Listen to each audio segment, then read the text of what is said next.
Assalamualaikum warahmatullahi wabarakatuh. Untuk pertemuan kali ini yang akan kita bahas adalah kebahasaan teks berita. Kita lihat untuk kebahasaan teks berita yang pertama ada penggunaan verba transitif dan verba puarta. Yang pertama yang akan kita bahas adalah verba transitif. Verba transitif adalah verba yang memerlukan nomina. Nomina itu kata benda. Satu sebagai subjek dan satu sebagai objek. Kita lihat contohnya. Kirana mengunjungi SMP Nusantara. Kirana itu sebagai subjek atau orang. SMP Nusantara itu sebagai objek atau bendanya. Andi membeli surat kabar terbitan hari ini. Kata Andi itu merupakan subjek atau orang. Surat kabar itu merupakan objek atau bendanya. Jadi ada dua hal, ada subjek, ada objek. Yang kedua ada verba puarta. Verba puarta adalah kata yang digunakan untuk mengidentifikasi suatu percakapan. Jadi verba puarta itu tujuannya untuk mengidentifikasi ucapan orang lain. Kita lihat contohnya. Teguh selaku ketua panitia mengatakan bahwa kegiatan ini bertujuan untuk meningkatkan minat belajar terhadap kebudayaan tradisional. Jadi ada kata mengatakan bahwa ini mengidentifikasi suatu percakapan.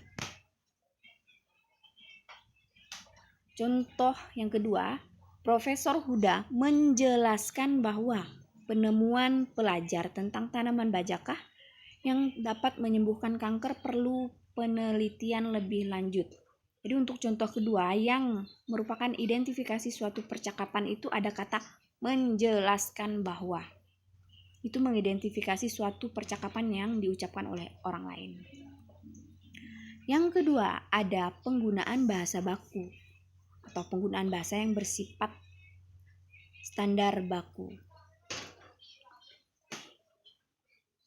Penggunaan bahasa yang standar atau baku akan memudahkan pemahaman banyak orang. Ini tujuannya.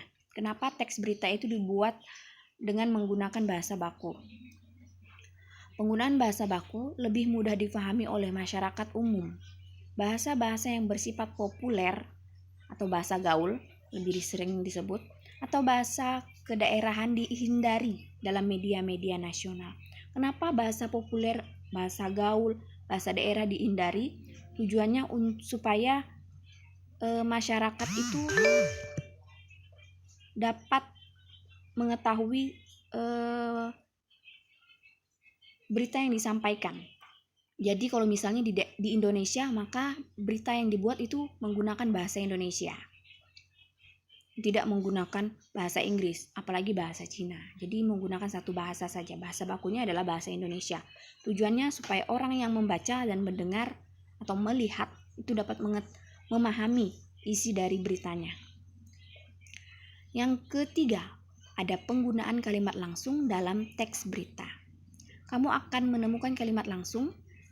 Ciri-ciri kalimat langsung ditandai dengan dua tanda petik ganda. Ingat, ciri-ciri kalimat langsung itu ada dua tanda petik ganda dan disertai keterangan penyertaan. Penggunaan kalimat langsung ditandai dengan dua tanda petik ganda ini terkait dengan pengutipan pernyataan-pernyataan oleh narasumber. Jadi setiap ada perkataan dari narasumber itu pasti ada dua tanda petik ganda. Kita lihat contohnya. Dari contoh di awal kalimat dan di akhir tuturan itu ada dua tanda petik ganda. Itu yang menyatakan bahwa kalimat ini merupakan kalimat langsung. Karena setelah dua tanda petik ganda ada penutur yang disebutkan. Yang keempat ada penggunaan konjungsi. Konjungsi ini adalah kata hubung. Bisa juga disebut dengan jembatannya kata antar kata, kalimat dengan kalimat. Teks berita menggunakan konjungsi untuk memperjelas maksud berita. Konjungsi yang biasa digunakan dalam teks berita yaitu konjungsi temporal atau penjumlahan atau sering disebut dengan konjungsi waktu karena berhubungan dengan waktu. Contoh konjungsi temporal ada kemudian, sejak, setelah, awalnya, dan akhirnya. Jadi konjungsi ini berkaitan dengan pola penyajian berita yang umumnya mengikuti pola kronologis atau urutan waktu. Sekian yang dapat saya sampaikan pada hari ini. Terima kasih untuk perhatiannya. Saya akhiri. Assalamualaikum warahmatullahi wabarakatuh.